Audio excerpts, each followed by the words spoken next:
Redmi Note আমি 13 আমার phone Chinese Redmi ROM to Note global 13 Pro ROM. Plus-এর notification সমস্যার সমাধান করেছি।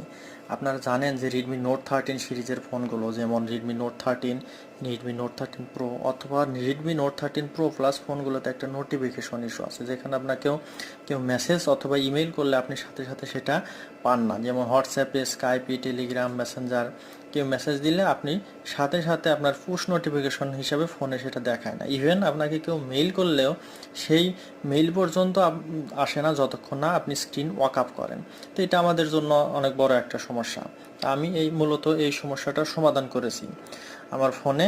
আপনাদেরকে বিস্তারিত দেখিয়ে দেব যে কিভাবে এগুলো করেছি। তো সেই জন্য আমার ভিডিওটাকে আসলে আমি দুইটা ভাগে ভাগ করেছি। প্রথম অংশে আমি দেখাবো যে আসলে আমি গ্লোবাল রম ইউজ করছি কিনা এবং সেটা লেটেস্ট কিনা। দ্বিতীয় অংশে সম্পূর্ণ প্রসেস দেখাবো যে কিভাবে কি করতে হবে।